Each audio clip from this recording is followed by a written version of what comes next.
अब अपन देखते हैं फिर से लाइटिंग अरेस्टर या जिसको हम कह रहे हैं क्या, तड़ित चालक।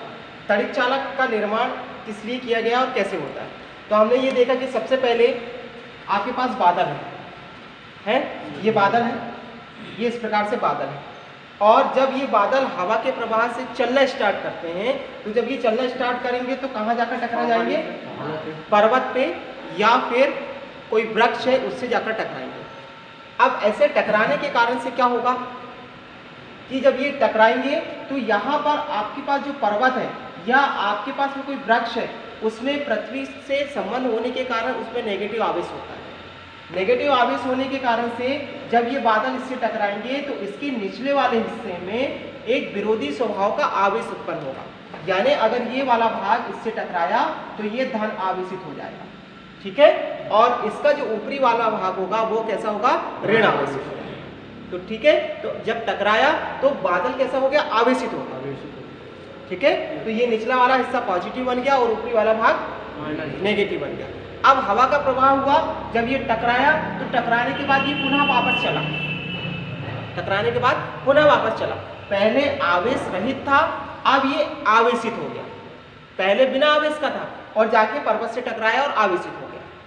अब जब यहाँ से वापस होगा तो ये आवेश युक्त होगा।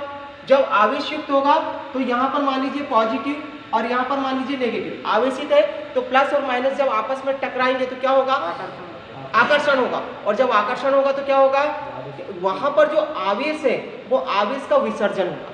हमने देखा क्या, जब हम देखते हैं, गौर करो इस बात को कि जब हम कोई प्लस और माइनस, जब हमारे पास हम प्लस और माइनस को जब हम टकराते हैं तो उसमें कैसे निकलता है, चिंगारी निकलती है, चिंगारियाँ निकलती है, स्पार्किंग होती है, और वो जो आवेश है वो चिंगारी को नीचे की ओर आती है, विसर्जित होती है, तो वो जो विभव है वो नीचे की ओर विसर्जन होना चालू हो जाएगा। तो अब इसके जो टकराएंगे तो जब हम टकराते तो आवाज भी होती है, चढ़ की आवाज आती है। तो ठीक जब बादल आपस में टकराएंगे, आवेश वाले बादल आपस में टकराएंगे तो गड़गड़ाहट होगी। जब गड़गड़ाहट होगी तो हम कहते हैं कि यार बादल गरज रहे हैं, बादल गरजने स्टार्ट हुआ। तो जब प्लस माइनस आपस में मिलेंगे तो उसके कारण से फिर आपका जो आवेश है वो डिस्चार्ज होना चालू होगा, यानी ऊपर से नीचे आना चालू हो जाएगा। तो इस प्रकार से बादल के कारण से ही आपका जो आवेश है वो डिस्चार्ज होकर नीचे जाना चालू कर देगा। अब हम कहें कि भाई तड़ित चालक क्या है, तो तड़ित चालक क्या है कि जब ऊपर से जो आपका आवेश आ रहा है वो जमीन पर जाए, तो कहाँ पर जाए, तो इसके लिए हमने क्या किया, एक चालक ले लिया, और इस चालक में हमने चालक कौन सा लिया, जिसका प्रतिरोध का मान कम, प्रतिरोध का मान कम हो, और उसका संबंध हम कहाँ से कर देंगे, पृथ्वी से कर देंगे। तो जब ये आवेश बादल से आएगा तो इससे आकर टकराएगा, और इससे आएगा तो यहाँ पर जब कम मान का कम रजिस्टेंस मान का चालक मिलेगा तो वो इसके थ्रू जमीन के अंदर चला जाएगा, जिसको ही हम क्या कहते हैं, तड़ित चालक। ठीक है, क्लियर।